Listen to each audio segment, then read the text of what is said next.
Durant les 3 premières années du secondaire, dans laquelle j'ai vécu de l'intimidation, je vais vous dire, la bibliothèque, c'était le lieu où j'allais le plus souvent à l'école. Quand je me faisais intimider, quand je sentais du rejet, quand je me sentais mal à l'intérieur, c'est ici que je venais le plus souvent. C'est vraiment un endroit où j'oubliais ce que je vivais.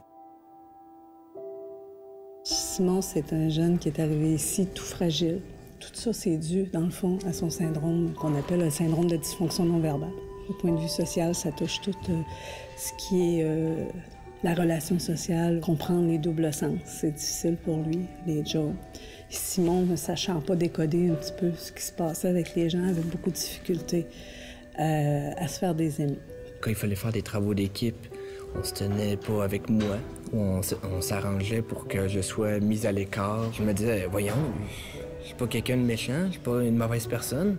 Je me disais, il y a personne qui m'aime ici.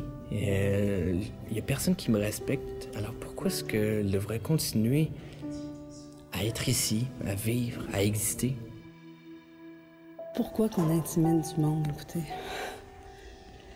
On intimide du monde des fois parce que nous autres mêmes, on s'aime pas bien.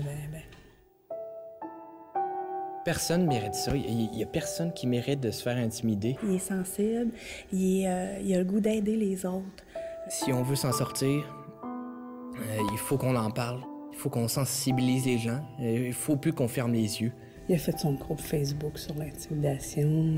Il s'est impliqué aussi pour former un groupe d'entraide dans le Parlement étudiant. Moi, mon truc pour lequel ça a fonctionné, c'est l'implication dans les activités parascolaires.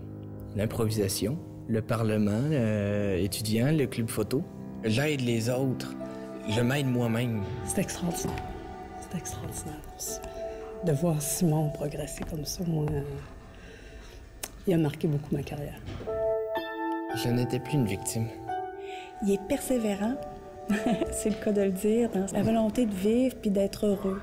Il n'a jamais baissé les bras. Persévérance, pour moi, c'est un lever de soleil, le matin. C'est quand, après la nuit, c'est le jour.